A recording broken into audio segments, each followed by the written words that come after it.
Good morning, everybody. Welcome to this episode of Writers Chat. We're so glad to have you with us. As you can see, we are all ready to jump into today's episode. But first, I would like to introduce myself. I'm Johnny Alexander. I'm joined by my co-hosts, Melissa Stroh, Brandy Bro, and Norma Poor. And Norma has the privilege today of introducing our special guest. Well, we know as writers, it can be a lonely time, and we're by ourselves, and it's easy to get distracted. But this past year, Kim Miller created an accountability group called Write at Home, and they meet on Zoom. And along the way, she's made some amazing friends, and one of those friends is Jennings, who you see here. And the two of them are going to be sharing with us today about what it takes to build an accountability group.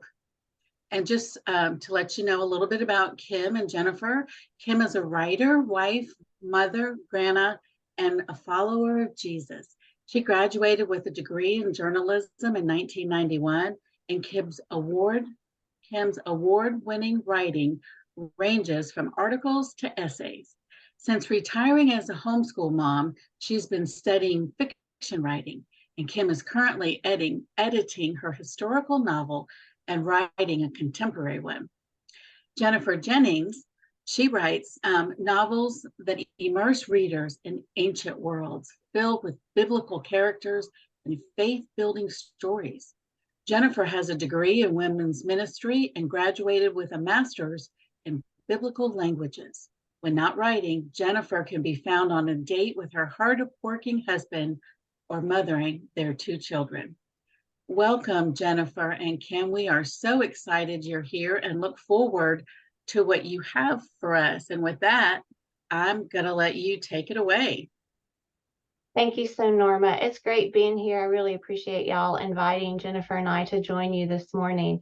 So today I'm going to be talking about the power of an accountability group and specifically what we've got going on at Write at Home, and then what you could do for yourself if you want to start your own, or if you would like to join us at Write at Home. And then we'll be willing to answer any questions you might have. So I wanted to just start by sharing how Write at Home got started. So as Norma mentioned, I wrote a historical novel book. I've edited it. I'm still editing it. And I had some great traction going. I was in a writing group, working every day, and realized I need to put that on the back burner. Just because current events are my topic, I needed to do some more research. And so I started working on a contemporary women's piece. And right as I got started, my husband was diagnosed with cancer. And that completely changed my days and how I spent my time. And thankfully, his treatment was surgery, and the prognosis is great. They fully believe they got all of the cancer. But during that time, I got some really bad habits going. I was scrolling social media, the news, researching things I did not need to be researching, and realized I needed to get back into my writing group. And so I reached out to Eva Marie Everson at Word Weavers, and also talked to Susan Simpson, and just talked to them about my idea. And they cheered me on, gave me the go ahead. And through Word Weavers, I met some ladies, and we started in February. But as I was thinking about that last night and just thinking that's my story, I think that so many writers can relate to that we have these disruptions that come up. Hopefully it's not cancer, but it could be cancer. It could be a loved one who really needs your love and care for a little bit. And it can be really hard to get back in the writing groove. And so that's where Write at Home came into being. So I'm sorry, is that there? Okay, so Write at Home is based on two truths: that most writers work alone, and that most writers don't have a boss or deadlines. There's good and bad in those two general truths. First of all, introverts are probably like, hallelujah, we work at home alone. And then also, when it comes to not having a boss or deadlines, every writer's friend is probably like, oh, how wonderful, how stress-free your life must be. But then there's the harder side, that when we're working along, we are isolated from an encouraging community of other creative people. And also, it means that we're susceptible to distractions and interruptions and procrastinating, like Norma mentioned earlier. And so, Right at Home is an accountability group that provides that community and encouragement so that we can focus on our goals. And I realized that as I was looking at this and thinking about starting it, that online accountability groups have really increased since remote work has increased. I mentioned this to my daughter who works in the mortgage industry, and I was kind of like, this kind of sounds like a crazy idea. And she's like, no, we do this all the time. We get on Zoom, we talk about what calls we're going to make to realtors or whoever, and what social media posts we're going to do. And then we mute our mics and we get busy and then we report back later. And I thought, okay, so this isn't just some strange idea that I've had. There's also something called body doubling. I don't know if you've heard of that. That was a new term for me, but people might go meet up at a coffee shop with one other person who can kind of keep them on task. So through Right at Home, we are building various tools, and we have two different community building tools. We have our Zoom meetings, which really is the bulk and substance of what Right at Home is. And then we have Slack, where we build community on Slack. We have, I'll talk about that a little bit more. Slack is kind of like social media, but not really, if you're not familiar with it. So with our Zoom meetings, whenever we're in session, and we have about 3 to 4 sessions a year, we meet Monday through Thursday. And Central Time, that's 9 a.m. to noon, and then 10 a.m. to 1 p.m. So that would just be something important for you as you start your accountability group. Just try to figure out what's going to be the best time for those in your accountability group to meet together. And I think by and large, those in our group find that writing is easier in the morning. And so this is what our Right at Home structure looks like. We will start the meeting 15 minutes early, and then that way we have time to share, fellowship, work through any Zoom tech issues that we might have. And then we start the meeting with announcements and put our goals in a goal sheet, which I'll show you in a little bit. And probably one of the most significant things that I didn't realize would be such a huge thing is we start with brief encouragement and prayer. So we take turns having a time of devotion where we might read something from another writer or just some kind of encouraging word. We try to tie it to a scripture, and then we pray over our meeting. And then we have two writing sessions that are an hour and 15 minutes. We disable the chats. We mute our microphones. And in between those two, we'll have a 10-minute break just to remind people to get up, move around. And also, we turn on the microphone and chat so people can just have some time of fellowship then. And then at the end is when we come back and we share how we actually did. And then our meeting concludes. Sometimes we try to save our fellowship time for either the beginning of the meeting or the end. And we're a pretty punctual group when it comes to those writing blocks. We pretty much stick to that.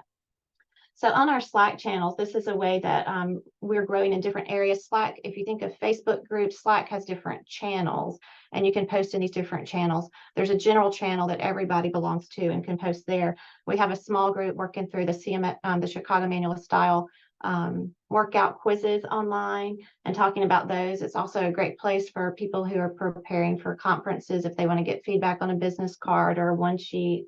And also, it's a place for us to share prayer requests, just so that we can know what's going on in each other's lives and just lift each other up to our Father in heaven. Jennifer, do you have anything to add about either of those? There was a question about Slack, if there's a fee for it, and actually no, it's completely free. It's better if you use it on a computer, but there's also a mobile app. And it's a great place that in between our sessions, we can build community there. We can share prayer requests there. There's been lots of conversation. We have a conference coming up, so we have had great feedback and encouragement about how to prep for conferences. So there's lots of discussion over on Slack that we've been really having a great time for. Thank you, Jennifer. I appreciate that.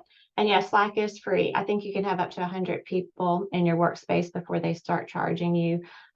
There might be additional features in the paid version, but we have not really needed anything additional.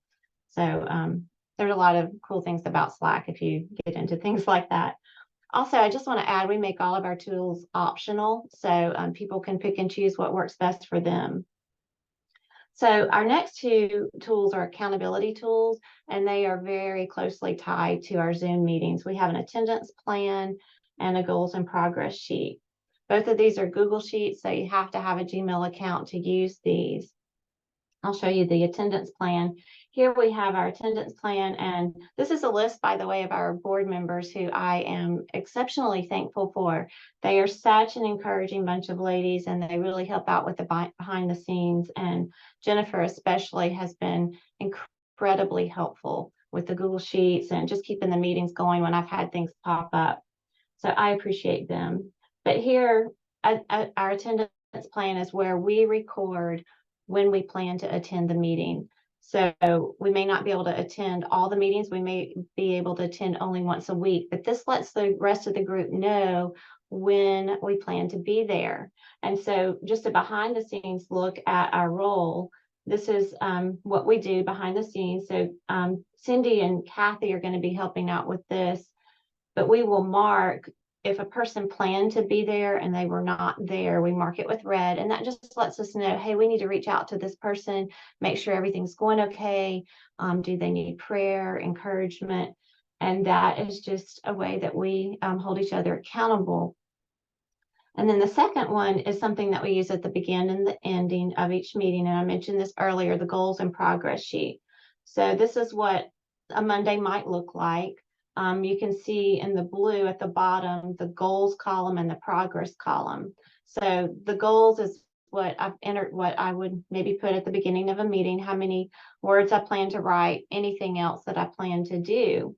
We're trying something new with our fall session where we give ourselves a distraction rating, because this is not like foolproof. There are ways that we can still get distracted. And so the distraction rating helps us just kind of record, how did we do that day?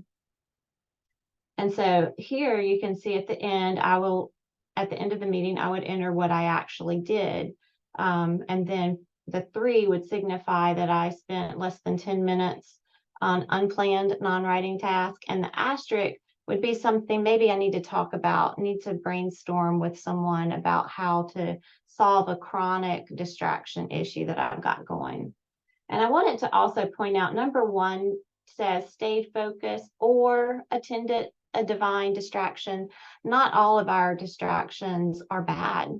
Sometimes the Lord brings something we didn't know was going to be a need that day. And it's just something for us to be aware of, that just because we have an interruption doesn't mean that we did not do what we were supposed to do that day. And we really need to be sensitive to the Lord there. So I also wanted to talk about what I thought was necessary versus what actually has worked. First of all, I thought it was necessary that everyone log in punctually onto Zoom. And if you're late, too bad.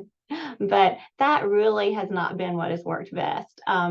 We have been able to set up a registration process on Zoom so that once you're registered, you can come and go. We don't have to have a waiting room to verify that this person is actually permitted to join our Zoom meeting. And so if someone has a doctor's appointment at the beginning of the meeting, they can hop on, no problems at all, getting back into the meeting.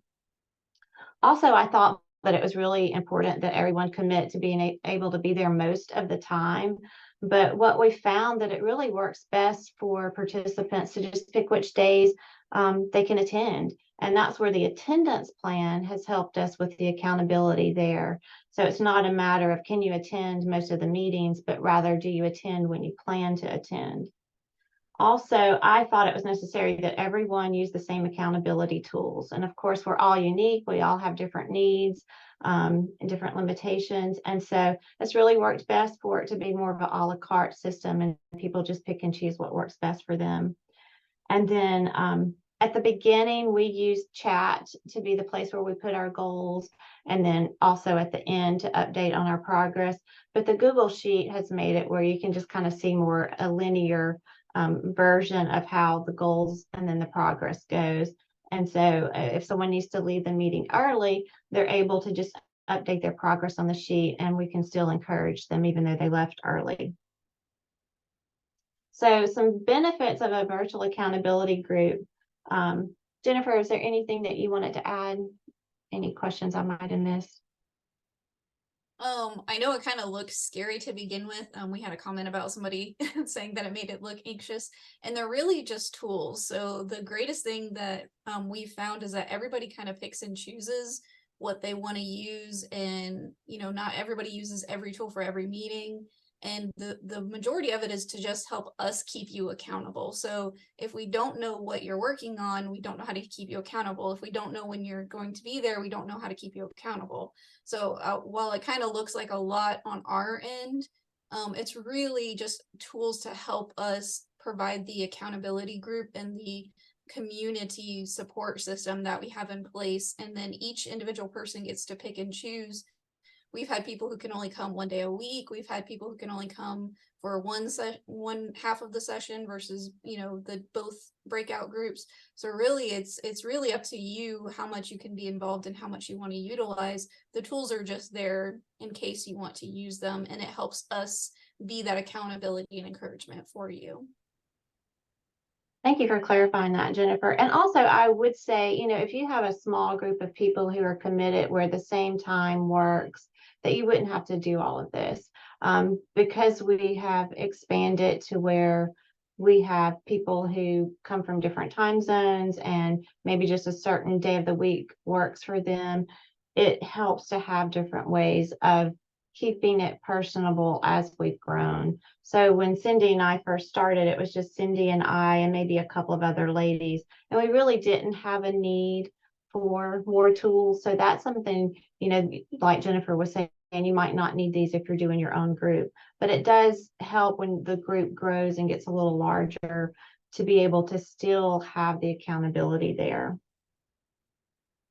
So one thing about a virtual accountability group, however you decide to do it, one thing that I have really appreciated is that, I have this ready-made answer. If someone says, hey, you could help me do this at this time, or do you want to do this?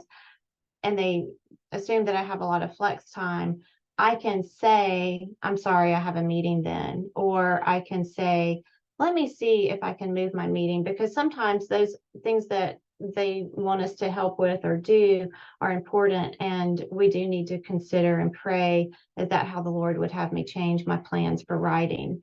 But also, I have a tendency to think that I have a lot of flex time since I'm writing, and then the writing time doesn't actually happen because I start doing these different things. And so it helps me to realize that I have a meeting. And I've been surprised at how it's helped me with my other priorities. When I realize, okay, this chunk of time is just for writing, it helps me with the rest of my day and how I spend my time in general. So anyway, there's some information there for our autumn session. It starts September 11th and ends November 2nd. And again, that goes Monday through Thursday, 9 to noon Central Standard Time. And we limit it to 35 participants. And the deadline is a week from today, September 5th.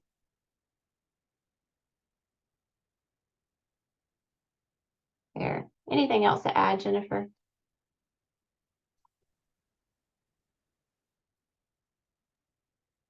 I thought it was so nice that you showed like this was your vision, and then this is what actually works, and showing that side by side, because we do tend to, have this idea of things. And then I appreciated your transparency with that and the authenticity, but this is what works, and yet you're still holding people accountable. I think that's really really great, and shows flexibility too, that when you start something like this, you don't always know what it's going to end up looking like, so that's terrific.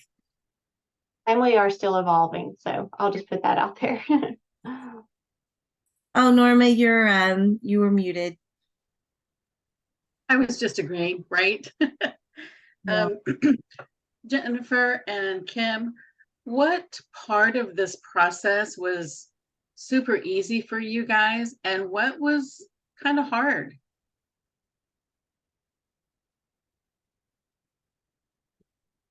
Kim, if you want to go first.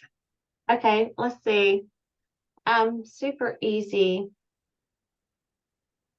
I think maybe I'll start with the super hard. just not sure who would want to join and how to get the word to them was kind of hard. So I really appreciated Word Weavers letting us use their channels to get the word out. That was great. A huge blessing has been the friendships I've made with other writers. So I've really enjoyed that. That was a surprise to me. I don't know why I did not foresee that, but just being able to get to know this encouraging group of women who are following the Lord and really want to glorify Him with their writing, and seeing them on a regular basis, maybe not every day, but once a week or so, and just being able to share different aspects of our lives and how it pertained to writing has been such a blessing to me. Jennifer, have anything to add?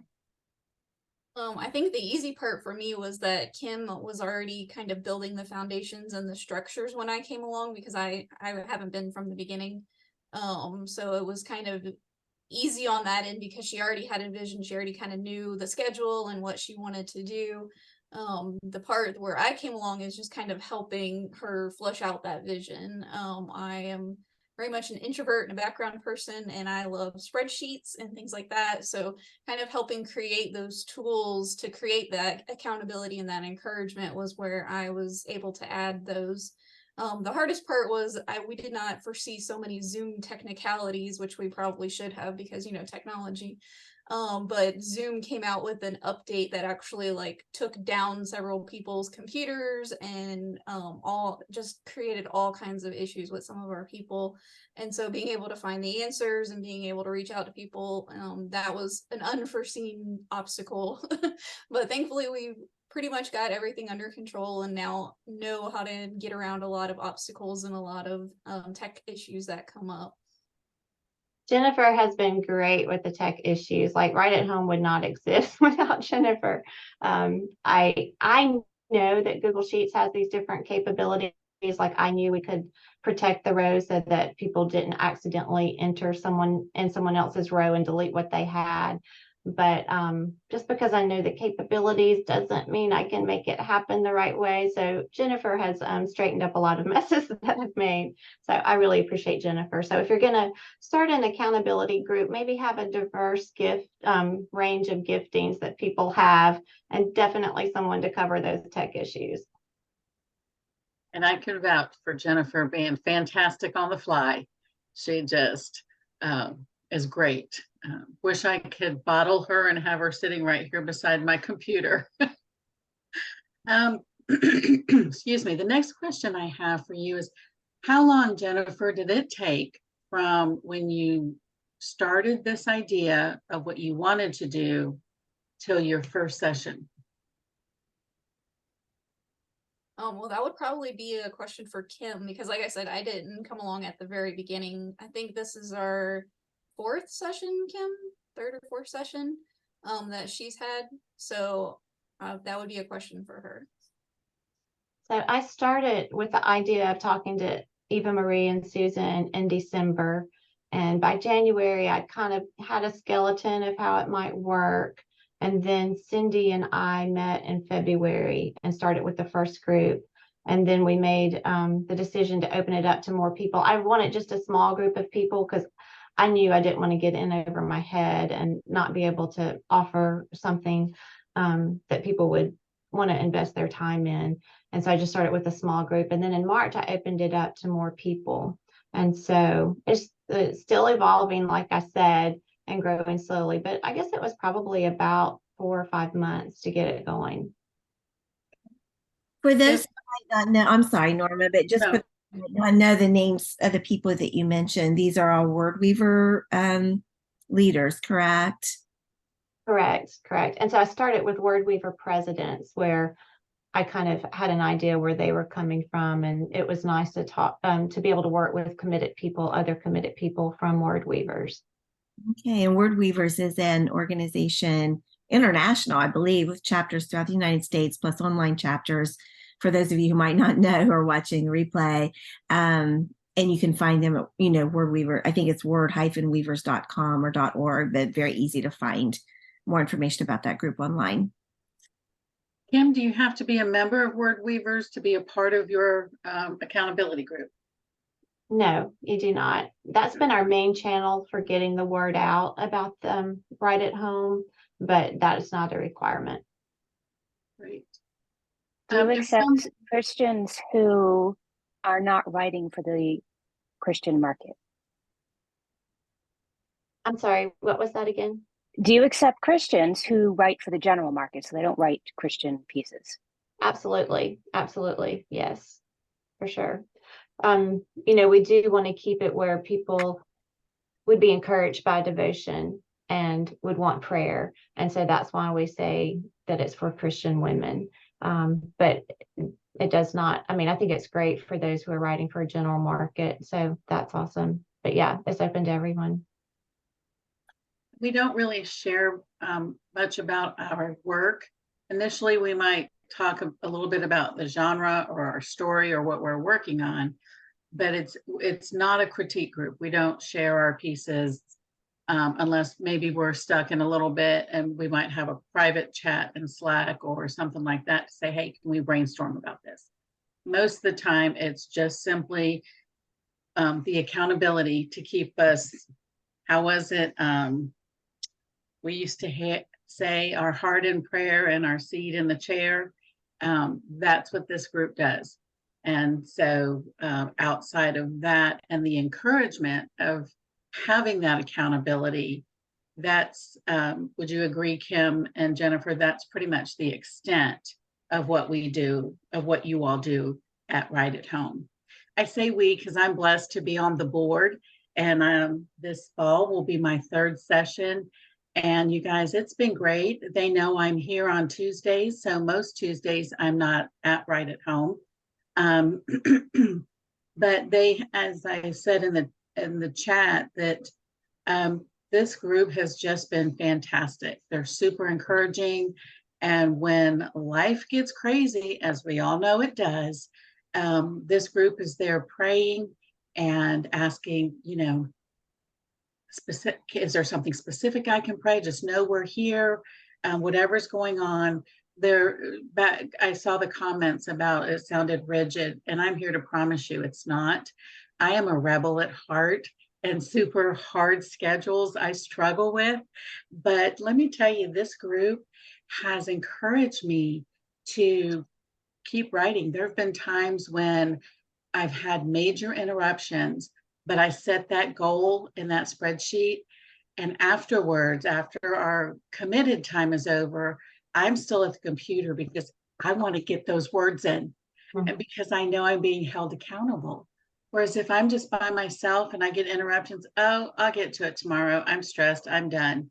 But just knowing what I put on that Google sheet as my goal has pushed me, and knowing that the board is going to read that goal has pushed me further. And I don't always reach my goal. In fact, I don't know that I've reached many of my goals as far as my day-to-day writing, but the best thing is I'm still moving forward. I had a couple of comments about that. One thing I want to say is in the spring session, I had some personal things that came up that needed attention. And then again, in the summer session, I had something totally different come up. And so that's when it's so hard for me to get back into a writing groove. And just having this group here pulled me back into it a lot quicker than I would have otherwise. And so I'm super thankful for that. And then what you were saying, Norma, about entering it on the Google Sheet, I've been surprised. There are times where you just hit a hard place in writing a scene and you're like, I really don't know. It seems like doing laundry would be funner than trying to figure out what's next. But because I had that written down that I was going to write however many words, I would just keep pressing. And I would say that's where a lot of breakthroughs came, was just from persevering. I've got this, that I'm going to be accountable to everybody at the end of the meeting, was extremely helpful for me. If someone's life, like let's say they have a job during the day and they can't be a part of Right at Home, and they're thinking about starting their own accountability group, what would be suggestions you two would have for them as how to start their adventure? I think one thing for me is to have people that you can divide up their responsibilities with. Like I said, I had those interruptions that I really needed to tend to, and that was important. And I was kind of doing it alone before that, and I realized I needed other people. And that's when Jenifer jumped in and helped. I didn't realize I need someone who can take over if I can't be there. So that was super important. Make sure that you have people who can take over and do the different roles would be one thing. I think too, knowing what works for you and not trying to figure out what's going to work for every single person on the planet. But if you know what you're looking for out of the group, you will find people who are also looking for that too. I like that, Jenifer, because a lot of us, especially us women, tend to want to make everybody happy. And that's a hard habit to break. So I like that idea, figuring out what you want from an accountability group and find those that are looking for the same thing. That is great. Kim, I know you kind of already mentioned a blessing. What are some of the was the friendships? What are some of the other blessings can you guys share that have come from being the ones that are really moving this train along?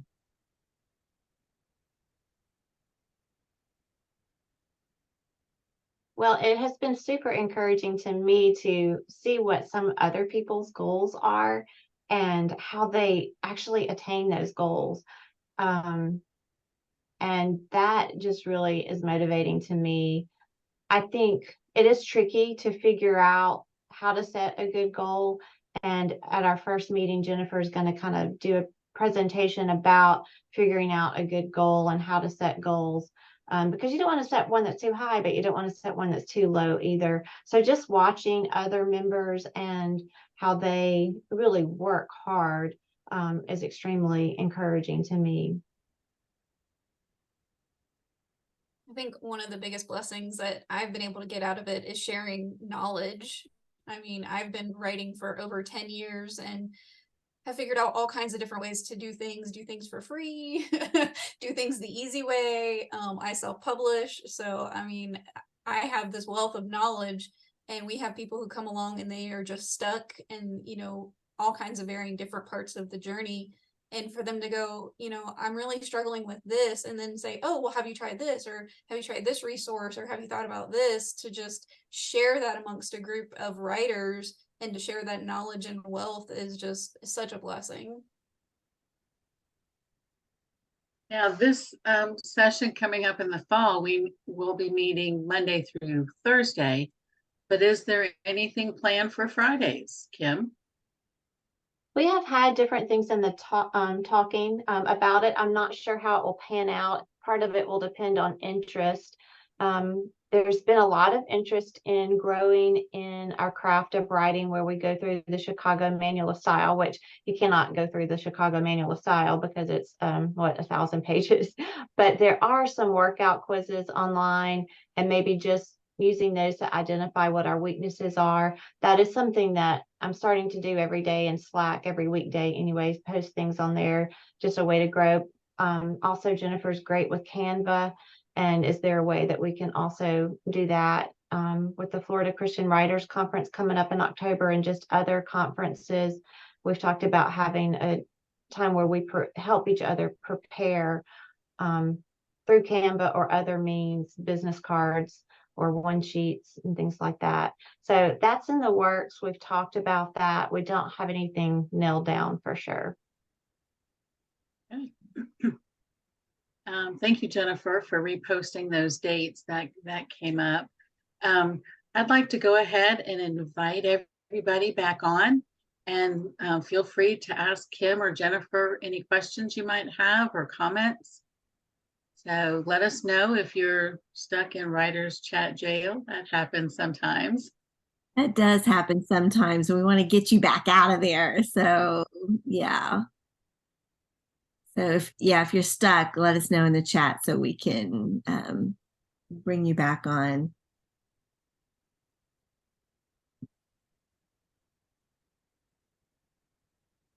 With just to talk for a moment while everybody comes back on, I've been taking some of these quizzes with that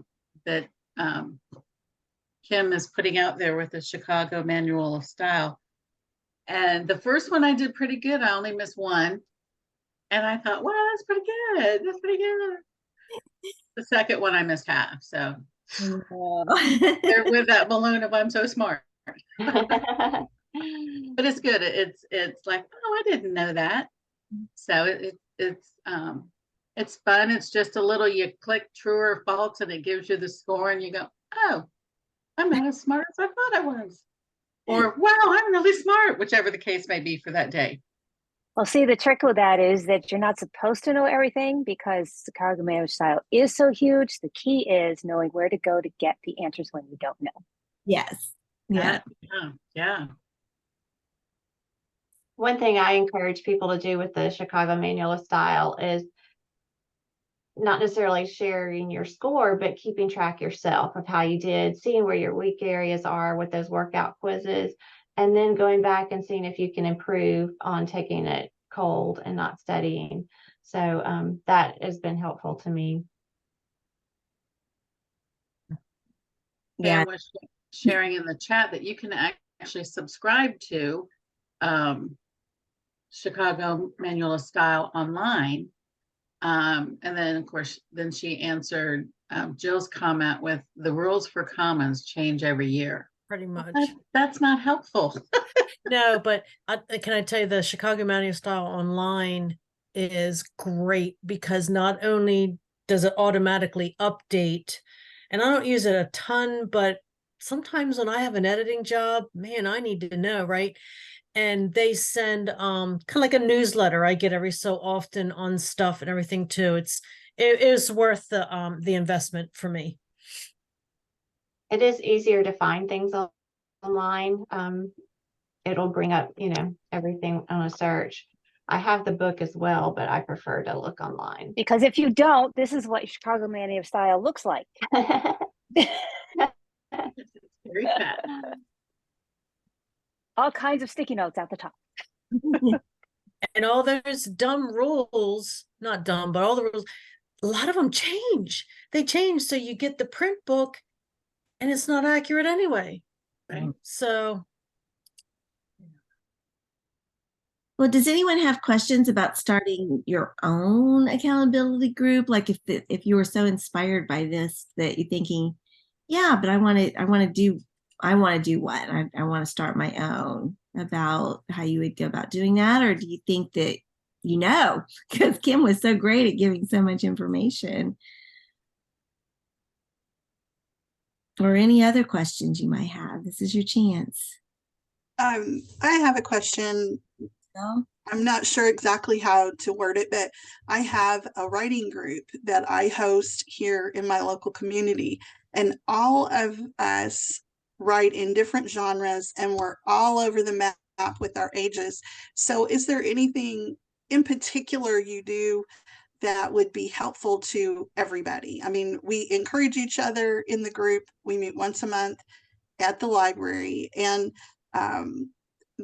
sometimes we're just all over the map, and I'm not sure if we really hit the goals that I would like for us to. We end up doing a lot of talking, and I don't know as we really encourage each other or solve the issues that come up. That's a big, broad question there, I guess. But Jill, are y'all getting together for accountability or for critique? We don't do any critiquing at all because some people in the group are not open to the genre that others write in. So we kind of avoid critiques. And we generally, I've talked, like we have a topic that we discuss about writing because we have new people that come and go. People will come and they will either decide to stay or they they leave because it's not exactly what they thought that it would be. And we just talk about different topics, like what it would take to self-publish. Then we've also had people come in and talk that are published authors. It's just kind of general writing group. And then we end up kind of rehashing a lot of the same things over and over. And so another question I had is, how do you encourage people to move forward? Because they come and everybody enjoys the group and I enjoy it, but I am the only one that's went ahead and met some of my goals that I had set, because I am published now, and the others are not, even after, almost 2 years of the group. So how do I get people to move forward? Is there, no, I can't make them move forward. So we have fun, but I'm not sure we meet a lot of goals. Does that make sense? I don't know if I'm the best person to answer, but I'll just say off the top of my head, it might be important for you as the leader to say, let's come up with what our mission is and define what we want to be as a group, and how we can attain that together. But I'm going to defer to anybody else who might have ideas there. It sounds a lot like about goal setting is the problem. And that's one of the things that we talked about this last session, is about how to make SMART goals. So SMART, it's an abbreviation. And so I think one of the things that worked better for me was getting down to those more specific goals, and also realistic. A lot of people, when we're writers, we just think, oh, I'm just going to write a book. That's not a realistic goal. You can't just say, I'm going to write a book. Saying, I'm going to write 500 words in the next week. Saying, I'm going to edit 1 chapter in the next month. Like, those are more specific, realistic goals that we kind of have to narrow down those bigger ambitious goals. Or I'm going to publish a book. Well, now you have to research. Now you have to decide, all these different smaller decisions. And so I think maybe finding somebody who understands that SMART goal mentality and teaching the people, making goals is good, but making SMART goals is better. And then they might be more apt to make those goals. And then one of the things is accountability, of asking them, well, if you didn't meet your goal this month, why not? What prevented you? And then maybe we can have some discussion of how to get over those obstacles that are preventing you from meeting those goals, whether that's knowledge, whether that's resource, whether that's, time, whether that's, whatever, and focusing on those problems might help out your group a little bit. I have a thought, Jill, listening to you and what everybody has said. Maybe since it's nearly fall, maybe talk to the group about heading in a new direction in January, and come up with your goals and present that to the group slowly over the next couple months, how you want to shift the focus of your group, so they're not just like, what? And freaking out because it's change. And we all know how much we just love change.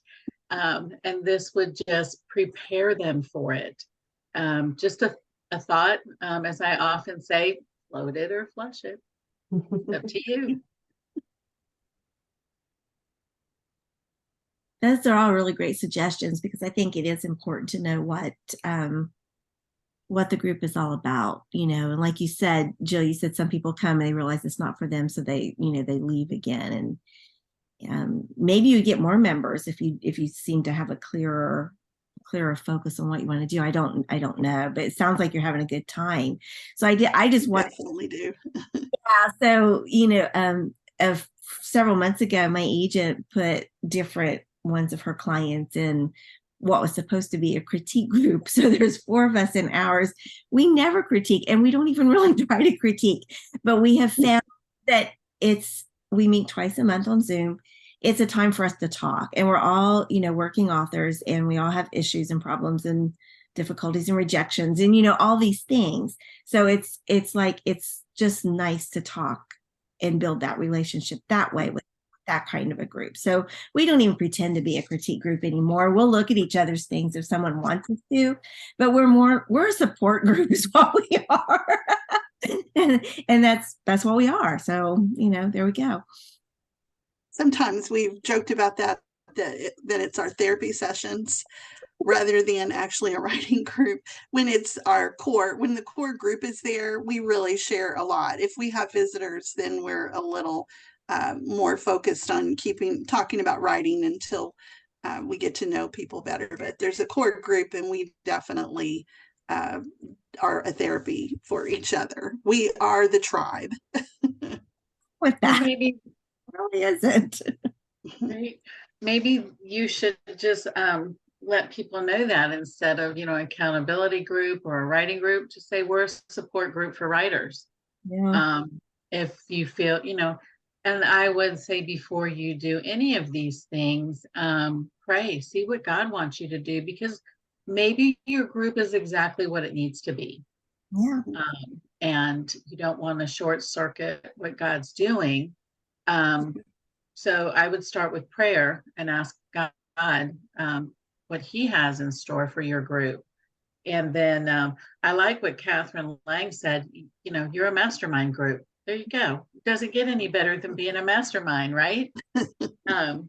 So that's just kind of my 2 cents, but a lot of great suggestions here.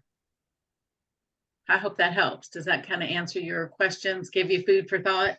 Yes, absolutely. Food for thought. We, part of the problem, I am a retired teacher, so I set goals for them. We have done goal setting activities, and then very seldom do they follow through. And all of them are working on projects that I find very exciting. I have somebody writing historical fiction, not historical fiction, but he's doing a historical book about his father, and all of the activities that his father did through World War II, things like that. It's really a neat book. It's going to be really awesome. And then I have some that do like Christian horror type, if that's a thing. And and so they have really it is. Christian horror is a thing. So if anybody's writing that, they need to check out Realm Makers. Right, Sophia? Right? And so they all of them have really interesting projects, and I'm excited in wanting them to move forward. And we seem to be, all of them, still in that same spot, and I just want to see them move forward. And maybe that is just not my decision. They have to decide for themselves to move forward with things and not just keep spinning their wheels. And they love to come, they love to talk about their projects, but they're not getting enough writing done. So maybe that's just the teacher in me wanting them to hurry up and finish their work. I don't know.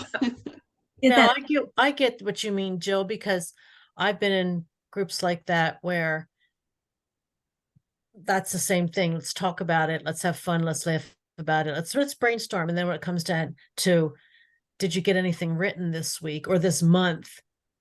And they haven't. So why are you here? I mean, I don't want to be legalistic, but if that's your passion and your goal, then you need to really do more than just talk about it. Right? Right.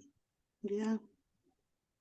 My goal when I started the group was to be able to, I wanted to be published.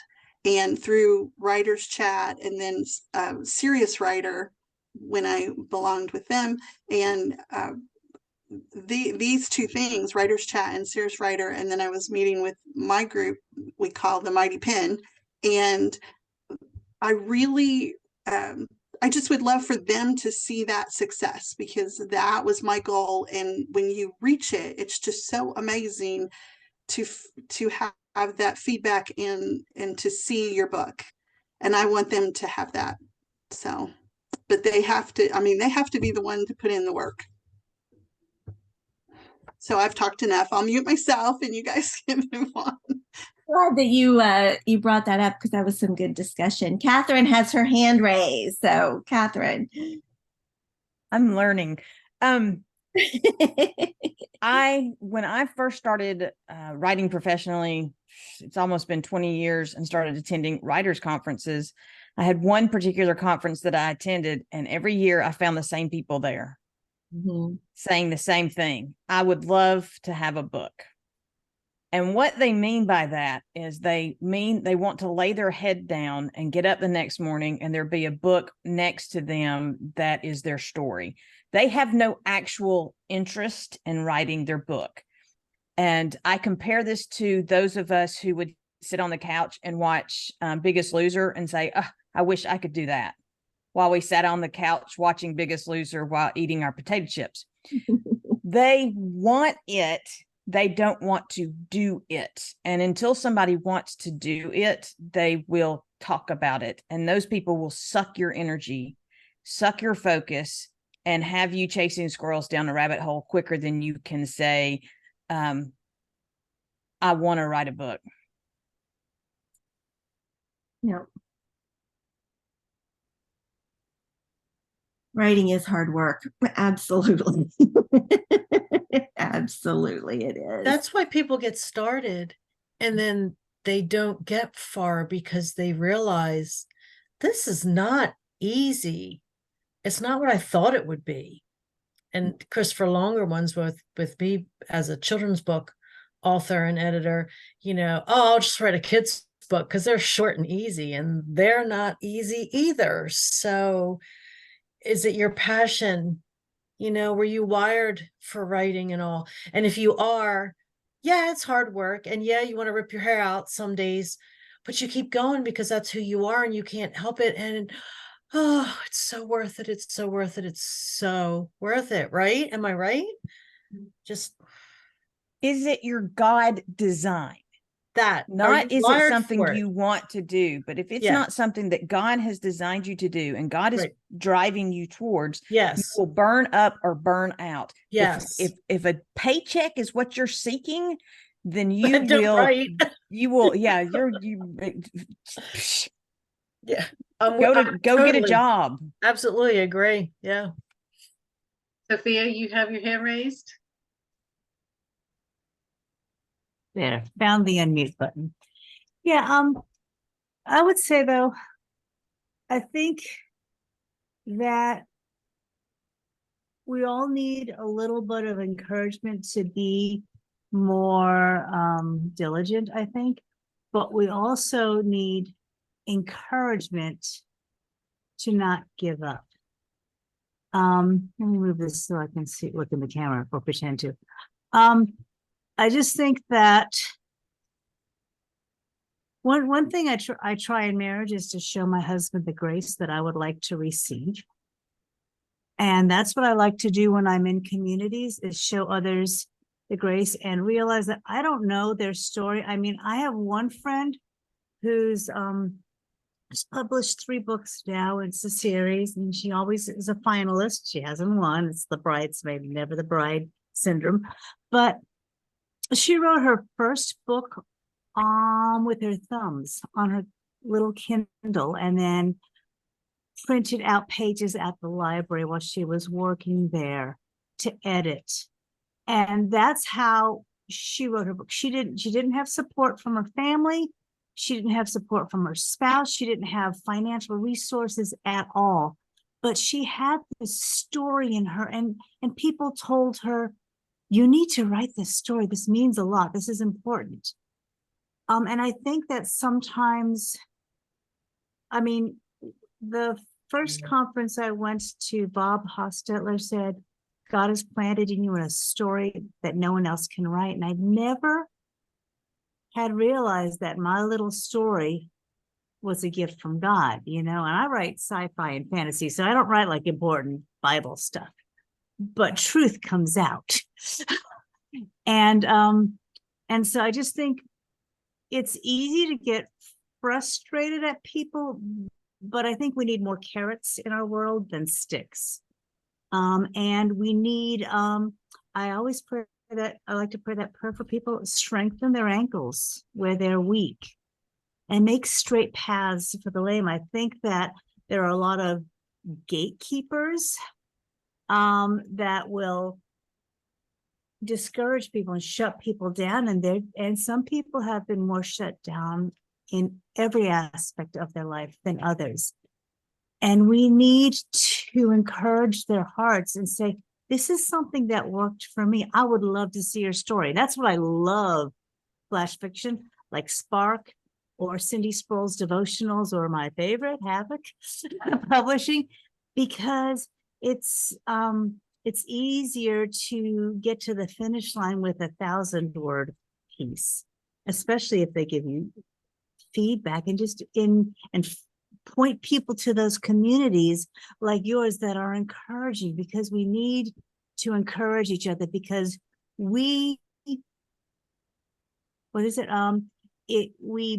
carry in these earthen vessels. We're bearers of light and truth. God has planted eternity inside us, and we need to share it, and we need to help others share it, because the enemy will shut us down at every turn, discourage us and convince us that we have no business doing this. But there is truth inside each one of us here that nobody else will speak in the same way.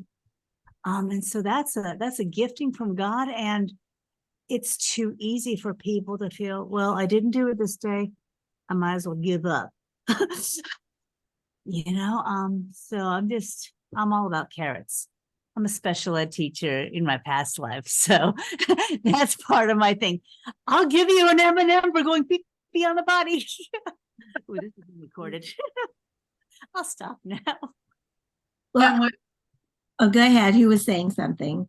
I was just going to say, with what Sophia was talking about, I know the answer to this, but just because we typically as human beings, we look at something that someone else is doing successfully and think, oh, that was so easy for them. Mm-hmm. Have you guys met obstacles spiritually and otherwise trying to get Right to Home off the ground? Yeah, I was really encouraged by what Sophia was saying, that we need each other.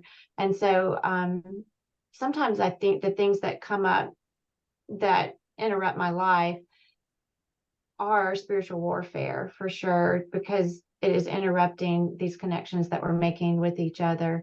So yeah, it can be difficult. And I really appreciated that encouragement, Sophia, that we do need each other. We need to encourage each other. And writing can be a very lonely thing, but it doesn't have to be. And just finding that community wherever we can, and however we can, is so important, whether it's what Jill is doing in her local area with a group that's encouraging or whatever. We do need each other. Absolutely. We are at the top of the hour, though, so we're going to have to wrap up, and thank both Kim and Jenifer for what they've presented to us and for the conversation that sort of came through all of that. This has been really good. Norma, can you tell us about next week? She's going, what? Why are you asking me? I believe next week we have, I'm sorry. It's Dr. Sandra Smith Dalton. Yes. I'm sorry. I'm not, as y'all can tell, deer in the headlights, right? Next week, Dr. Sandra Dalton. I'm sorry, what, Johnny? I'm sorry, I put you on the spot. No, you're fine. You're fine. She will be here with some encouraging information for us, and I believe her topic is going to be on the importance of rest. And that as writers, she's written a book, I believe it's 7 Keys to Good Rest as a Writer, something along those lines. I don't have it right in front of me. I'm not saying the title exactly right, but I met her at Blue Ridge this past year, and she is just an amazing speaker and encourager. So be sure to come on back next week and hear what Dr. Sandra has for us. All right. Well, thank you. And if you're watching the replay, we do invite you to join us any Tuesday morning. We're here almost every Tuesday morning, except for around the holidays. 10 o'clock Central, 11 o'clock Eastern. You can find our Zoom videos, our episodes, or I'm sorry, they're actually on YouTube. You can find them on our Writers Chat Facebook page, and there is a ton of episodes and information on there. We've been doing this for several years now, and it's really great to see that just grow and grow. We also invite you to join our Writers Chat members Facebook group if you'd like to. We'd love to have you there. Stay around, everybody, for the after party. I am going to stop the recording, but you're welcome to stay. And oh my gosh, here, I've got to find it again. And just thank you so much again, Kim and Jenifer. This was really great, and just wish you the best with this endeavor. I'm very impressed. Love it, love it, love it. So we invite Thank you so much for having us. It was great to see everyone today. And please feel free to stay around too for the after party if you'd like to. All right, goodbye, everybody. We'll see you next week on Writers Chat.